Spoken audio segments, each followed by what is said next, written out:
जी, तो reading comprehension basically क्या होता है? Those who don't know a single iota of reading comprehension, उनके लिए थोड़ा सा ओवरव्यू है कि रीडिंग कम्प्रीहेंशन इस एबिलिटी, ये कम्प्रीहेंड का मतलब क्या होता है? कम्प्रीहेंड का मतलब होता है समझना। ये टेस्ट बेसिकली क्या अंदाजा लगाता है? ये टेस्ट बेसिकली अंदाजा लगाता है कि आप किसी पैराग्राफ को पढ़कर उसमें से क्या क्या चीजें एक्सट्रैक्ट कर सकते हैं, आप कितना उसको समझ सकते हैं। Again, understand what is written, analyse the meaning and purpose, और answer question based on the passage. ये सारा कुछ रीडिंग कम्प्रीहेंशन का मकसद होता है। अब इट इंक्लूड्स, इसमें क्या क्या शामिल होता है? ये बिल्कुल एक किताबी सी थोड़ी सी बातें हैं, दो चार, के literal understanding what is directly stated. दूसरी बात, इन्फर्शियल इन्फेरेशियल अंडरस्टैंडिंग व्हाट इज इम्प्लाइड। और तीसरा है critical thinking, judging tone, purpose और लॉजिक। ये सारी चीजें रीडिंग कम्प्रीहेंशन में हम जो है वो जज की जाती हैं।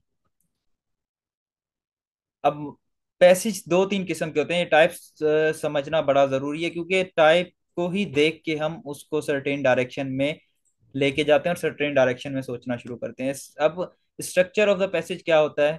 या तो वो इंट्रोडक्शन या मेन आइडिया उसके अंदर होता है। Most passages contain supporting details होती हैं, प्लस में एग्जांपल्स या फैक्ट्स होते हैं, कंक्लूजन समरी होती है। अब पैसेज वो छोटा भी हो सकता है, कोई 4 से 5 लाइन का भी हो सकता है, 20 से 25 लाइन का भी हो सकता है, दो दो तीन तीन पैराग्राफ का भी हो सकता है, लेकिन जेएसटी पीएसटी एसटीएस जो देता है वो मैक्सिमम जो है 5 से 6 लाइंस का ही पैराग्राफ देता है। अब पैराग्राफ में होता क्या क्या है? पैराग्राफ, ये सिंपल ऐसे की भी यही डेफिनेशन है। ऐसे जो होते हैं 3 4 किस्म के होते हैं, अगर आप लोगों ने पढ़ा होगा। नैरेटिव होता है जो कोई भी स्टोरी बता रहा होता है। एक्सपोजिटरी होता है जिसके अंदर एक्सप्लेन और इंफॉर्मेशन आ जाती है। परस्यूएसिव होता है जिसके अंदर कन्वेंस यानी आर्ग्यूमेंट से कन्वेंस करने की कोशिश की गई होती है, उसे परसुएसिव कहते हैं। डिस्क्रिप्टिव यानी जो सिंपली डिटेल्स किसी चीज की देता है। ये ऐसे की भी यही टाइप्स होती हैं। आगे अगर आप कंप्रीहेंशन में पैसेज की, पैराग्राफ की बात कर रहे हैं तो उसकी भी यही टाइप्स होती हैं। अब करना कैसे है हमें एग्जाम में? अब ये ट्रिक्स हैं, ये जरा थोड़ी सी कंप्रीहेंशन के उसमें नोट कर लें आप, कि आपने इसको डील इसके साथ कैसे करना है, इसको लेके कैसे चलना है। रीड द क्वेश्चन, सबसे पहला काम क्या करना है आपने कि before reading the passage glans at the questions helps you read with the purpose. अब सबसे पहले आपने क्या करना है? पैसेज आपके सामने आया, आप डायरेक्ट चले जाएं क्वेश्चंस के ऊपर। भाई क्वेश्चंस में क्या क्या पूछ रहा है? उससे क्या होता है? उससे आपकी फोकस जो होता है, आपकी अटेंशन जो होती है, वो बेसिकली पैसेज पढ़ते हुए उन क्वेश्चन की तरफ अल्टीमेटली चली जाती है। सबसे पहला काम आपने क्या करना है? जैसे ही पैसेज आपके सामने आता है, आपने पहले देखना है भाई इसमें सवाल क्या क्या पूछ रहा है, ताकि हम जब रीड करें उसको तो हमें पता चल जाए, आइडिया हो जाए कि सवाल क्या क्या है और उनके आंसर्स कहाँ कहाँ से आ सकते हैं। क्वेश्चन नंबर, सॉरी, दूसरा आइडिया या ट्रिक क्या है? Scan the passage first, quickly scan the scan to understand the topic and tone, don't read very every word deeply on first attempt, identify structure, introduction, middle, conclusion. अब basically आपने करना क्या होता है? अब आइए ना फिर। ये माइक किसका ऑन है? जी ठीक है, तरीकेकार ही यही है, टाइम बचाने के लिए क्वेश्चन पहले पढ़ने पड़ते हैं, पहले पढ़ने चाहिए। अब स्कैन में आपने क्या करना है? स्कैन में आपने सिंपली बस रवानी के साथ उस पैसेज को पढ़ना है फर्स्ट अटेम्प्ट में। फर्स्ट गो में जब आप पढ़ रहे हैं तो रवानी के साथ पैसेज को पढ़ना है। 2 से 3 क्वेश्चन या एक एक question at the very list आपको उसी दौरान में मिल जाएगा, उसका आंसर मिल जाएगा। अब आपने क्या करना है? देखना है कि इसका इंट्रोडक्शन क्या है, मिडिल क्या है और इसका कंक्लूजन क्या है। बेसिकली ये बड़े पैसेजेस के लिए एप्लीकेबल है। जो एसटीएस के पैसेजेस आते हैं वो इतने छोटे होते हैं कि उनमें आप मिडिल, इंट्रोडक्शन, बॉडी और कंक्लूजन की तरफ जा ही नहीं पाते, क्योंकि वो एक 4 5 6 लाइनों का होता है।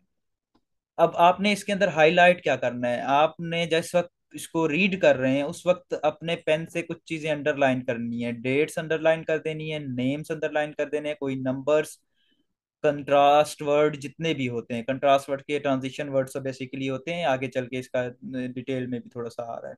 बट और हाउ एवर, इनको आपने क्या करना है, अंडरलाइन कर देना है। ये क्या करते हैं, ये आंसर्स को ढूंढने में बड़ा हेल्प आउट करते हैं। ठीक है, तो आपने क्या करना है, रीडिंग जब कर रहे हैं जैसा फर्स्ट गो में, आपने जाते जाते डेट्स, नेम्स, नंबर्स, कंट्रास्ट और कोई भी ऐसी इंफॉर्मेशन जो आपको लग रही है कि ये इंपॉर्टेंट हो सकती है, वो आपने उसको अंडरलाइन कर लेना है। फिर आपने क्वेश्चंस की तरफ जब आ गए तो फिर आपने क्या करना है, इसके अंदर वही आपने रूल आउट वाला तरीकेकार अपनाना है कि स्ट्राइक आउट कर देना है जो ऑप्शंस बिल्कुल दूर दूर तक जिनका कोई वास्ता नहीं होता। रिमूव ऑब्वियसली रॉन्ग चॉइसेस, चार ऑप्शंस होते हैं, उनके अंदर कम अज कम एक चॉइस ऐसी होती है जिससे आप 110% कह सकते हैं देखते ही कि ये तो हो नहीं सकती, उसको आपने उधर से रूल आउट कर देना है। ठीक है, narrow down to two then compare closely. अब आपने क्या करना है, एक को क्या कर सके आप, दो को आप स्ट्राइक आउट कर सके, वो डिपेंड कर रहा होता है क्वेश्चन टू क्वेश्चन के ऊपर। उसके बाद फिर आपने जब दो की चॉइस हो जाती है, अल्टीमेटली ये सिंपल सा रूल है, आपको मैंने बारहा ये बात बता दी है कि एमसीक्यूज करने का तरीकेकार ही यही है कि आप जो है एलिमिनेशन मेथड के ऊपर चले जाएं, जो ऑप्शंस आपको लगता है कि नहीं होंगे उनको रूल आउट कर दें, तो आपकी प्रोबेबिलिटी करेक्ट करने की बढ़ जाती है। अच्छा, उसके बाद फिर नेक्स्ट आपने क्या करना है, लुक फॉर ट्रांजिशन वर्ड्स। अब ये बड़े हेल्प आउट करते हैं मुझे, इवन के ये सीएसएस की प्रीसी के अंदर बड़ा इन्होंने हेल्प आउट किया था। उस प्रीसी के अंदर भी मैं ऐसे ही करता था यार, उसके जो रीडिंग कंप्रीहेंशन होती है कंपोजिशन के पेपर में, उसके अंदर भी मैं ऐसे ही करता था कि ये ट्रांजिशन वर्ड्स जो होते हैं उनको अंडरलाइन करता था। सबसे पहला काम मैं तो बजाते खुद ये करता था। अब ट्रांजिशन वर्ड्स को, ट्रांजिशन उनको वर्ड्स को अंडरलाइन करने का मकसद क्या होता है, क्योंकि उधर से कोई नई बात या इंफॉर्मेशन ऐड हो रही होती है। ठीक है, या उधर से कंट्रास्ट या कंपैरिजन मिल रहा होता है, या उधर से रीजंस मिल रहे होते हैं, उसके कॉजेज या रीजंस मिल रहे होते हैं बेसिकली। तो आपने क्या करना है, जब आप डेट्स टाइम्स अंडरलाइन करते जा रहे हैं फर्स्ट गो के अंदर ही, ये सारा काम आप फर्स्ट गो में बेसिकली कर रहे हैं, उस वक्त आपने साथ के साथ ट्रांजिशन डिवाइसेस जितनी भी होती हैं, ट्रांजिशनल डिवाइसेस, उनको आपने अंडरलाइन कर देना है। More over, furthermore, also, in addition to, and however, but although, nonetheless, जितने भी ऐसे मिल जाए, because, therefore, hence, ये सारी चीजें जो हैं।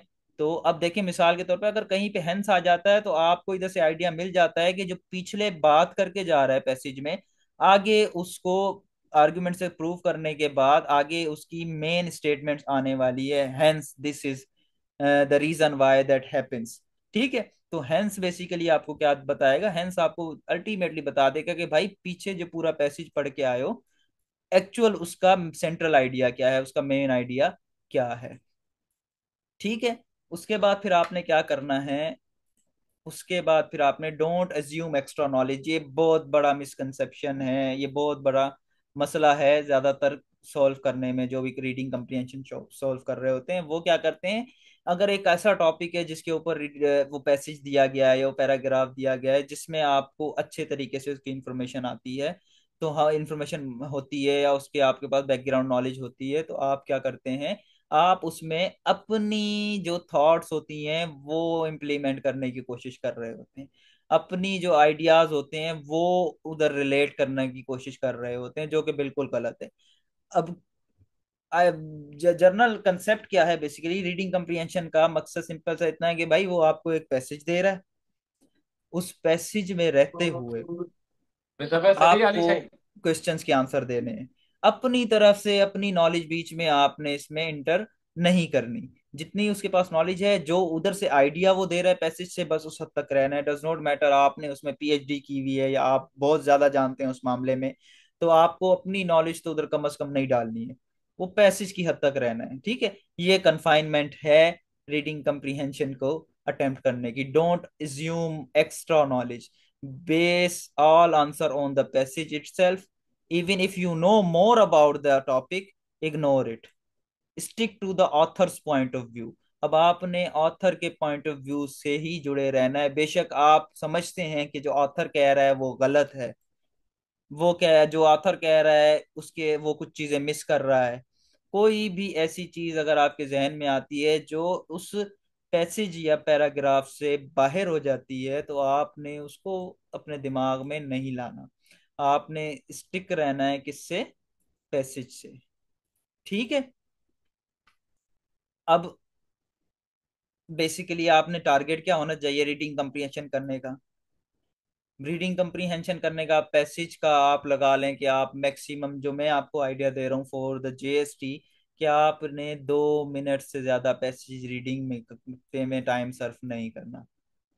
2 मिनट के अंदर अंदर आपने ट्रांजिशनल डिवाइसेस अंडरलाइन कर देनी है, आपने डेट्स नेम्स एक्सेट्रा जितनी भी चीजें हैं वो सारी अंडरलाइन करके एक दफा पढ़ के दूसरी दफा आपने डायरेक्ट क्वेश्चंस के ऊपर चले जाना है, और क्वेश्चन के फिर उधर से आपने आंसर्स देखना शुरू कर देने हैं। ये बड़े पैसेजेस के लिए बेसिकली होता है कि आपको 2 दफा 3 दफा, जैसे सीएसएस के अंदर जो पैसेज आता है वो बहुत बड़ा पैसेज होता है, उसको पढ़ने के लिए आपको 3 से 4 दफा पढ़ना पड़ता है, तब जाके आपको बात समझ आती है। वो थोड़ा कॉम्प्लेक्स भी होता है, इस मामले में थोड़े से इजी पैसेजेस होते हैं। Practice skimming and scanning daily, ये अच्छा चलो एक आइडिया आ गया। Don't read full passage unless needed. हाँ, सबसे बड़ी बात है कि आपको फुल पैसेज पढ़ने की कोई जरूरत नहीं है।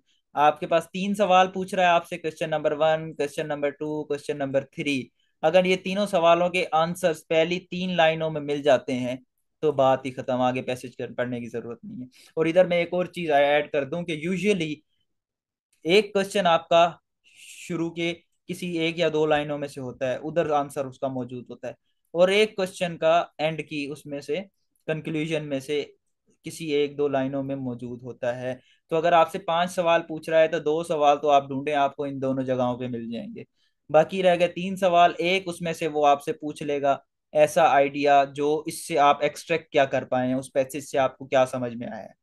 चौथा सवाल वो क्या पूछ लेगा इसमें से, भाई इस पूरे पैसेज के अंदर ये वाला क्वेश्चन वर्ड अंडरलाइंड है, अब बताओ इस वर्ड की इस पूरे पैसेज के कॉन्टेक्चुअल मीनिंग में क्या मकसद है क्वेश्चन इधर यूज करने का। उसके नीचे ऑप्शन होंगे, ऐसे करके 4 से 5 सवाल आपके बन जाएंगे। तो आपने क्या करना है, स्पेंड नो मोर देन 1 और 1.5 मिनट पर क्वेश्चन। ये बहुत बड़ा टाइम है पीएसटी जीएसटी के लिए। आप 1 मिनट के अंदर जब आपने पहले वाला काम सही कर लिया, ट्रांजिशनल डिवाइसेस अंडरलाइन कर दी, डेट्स टाइम्स अंडरलाइन कर दी, तो उसके बाद आप खुद देखेंगे कि आपको पता ही नहीं चलेगा कि जनाब आप आंसर्स कैसे मिनट में निकाल गए। अच्छा, ये वही बात आ गई वोकेबलरी बेस्ड क्वेश्चन। जैसे अगर एक वर्ड अंडरलाइन कर दिया उसने, फॉर इंस्टेंस पैसेज के अंदर वर्ड यूज हुआ है बिफोर, उसने बिफोर को अंडरलाइन करके एक क्वेश्चन बना दिया कि भाई बताओ बिफोर की इधर क्या मीनिंग है।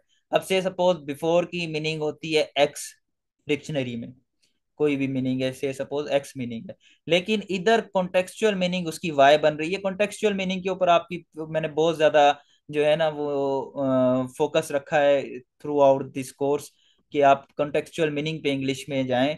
तो इधर भी आपने वही वाला सेंस यूज करना है कि वोकेबलरी बेस्ड क्वेश्चन में ये बात ध्यान में रखनी है कि आपने उस वर्ड की कॉन्टेक्चुअल मीनिंग देखनी है उधर, ना कि उसकी लिटरल मीनिंग की तरफ जाना है। उसके बाद फिर आ जाए मेन आइडिया टिप। अब आपने जब पैसेज पढ़ लिया है, अंडरलाइन कर दी ये चीजें, उसके बाद आप आंसर्स पे जाने से पहले एक थोड़ा सा काम करेंगे कि आप देखेंगे कि ये पूरा पैसेज मैंने पढ़ा, इससे मेरे जहन में किसके मुतालिक ये पैसेज है, इसका मेन आइडिया या सेंट्रल आइडिया बनता क्या है। ठीक है, if I had to explain this passage in 1 sentence, what would be, what would I say. अब ये वही बात है जो अगर आपने किसी ने प्रीसी वगैरह कभी अटेम्प्ट की है, तो प्रीसी के आंसर फिर से यहाँ से समझाएं, समझ ही नहीं आ रहा। क्या समझ में नहीं आ रहा फलक मुजम्मिल आपको? अच्छा, तो प्रीसी के अंदर आप क्या करते हैं, फर्स्ट ईयर या इंटर की इंग्लिश में प्रीसी आप लोग अटेम्प्ट करते हैं बेसिकली। प्रीसी के अंदर आप क्या कर रहे होते हैं कि उस पूरे पैसेज को देख के उसका एक टाइटल बनाते हैं कि ये किसके मुतालिक है। इधर भी आपने वही काम करना है कि पूरा पैसेज पढ़ने के बाद अगर आपसे मैं पूछूं कि ये पैसेज बेसिकली कहना क्या चाह रहा है, तो आप उधर इजीली मुझे बता सकें कि एक जुमले के अंदर कि सर ये वाला पैसेज एक्चुअली इसके मुतालिक है और इसके अंदर ये वाला स्टांस या ये वाला ओपिनियन रखा गया है। ठीक है।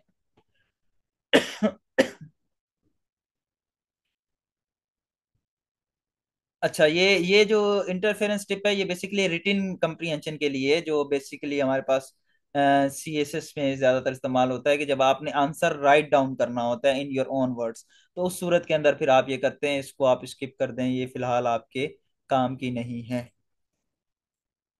अच्छा जी, तो ये है तो बड़ा लाइटर सा टॉपिक है, बहुत छोटा सा टॉपिक है, लेकिन है बहुत इंपॉर्टेंट, क्योंकि इससे रिलेटेड STS में 5 MCQs आएंगे। जैसे आपके वोकेबलरी के आएंगे, जैसे आपके प्रीपोजिशन के आएंगे। अब देखें, एक पैसेज हमारे सामने है। पैसेज है: the invention of the internet revolutionized communication and access to information. While it offers immense advantages such as instant messaging and online education, it also presents challenges like misinformation and privacy issues. Responsible use is essential to harness its benefit effectively. ठीक है, अब ये छोटा सा passage है। अब मुझे जरा इधर बताएंगे, आपने भी पढ़ा होगा पैसेज, या एक दफा दोबारा उसको ध्यान से थोड़ा सा पढ़ लें।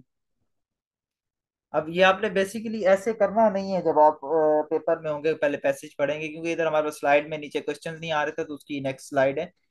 तो पढ़ लिया है आप लोगों ने पैसेज?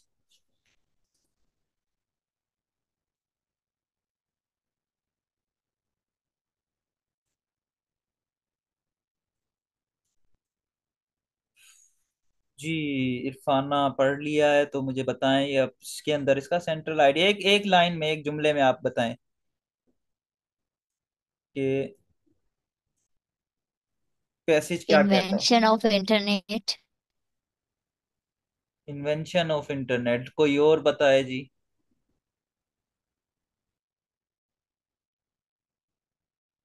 जी।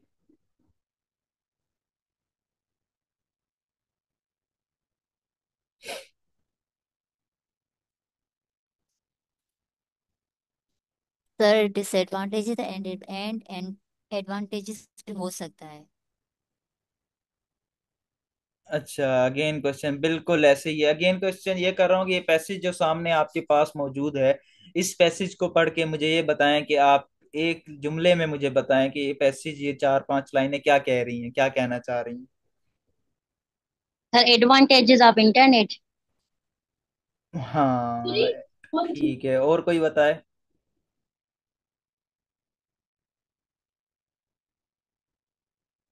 जी।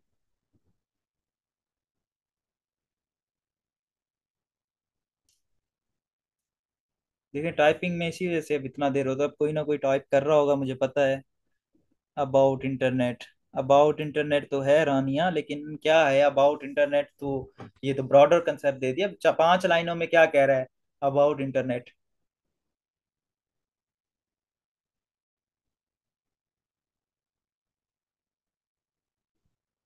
ये बेसिकली पैसेज, अगर मैं सिंपली कहना चाहूँ, ये पैसेज कह रहा है कि भाई, pros and cons of internet. इसके अंदर एडवांटेजेस भी बता रहा है, डिसएडवांटेजेस भी बता रहा है, तो दोनों चीजें इसमें बता रहा है। तो मैं ये भी कह सकता हूँ, advantages and disadvantages of internet बता रहा है इस पैसेज के अंदर, एंड प्रोज एंड कॉन्स बता रहा है। ठीक है।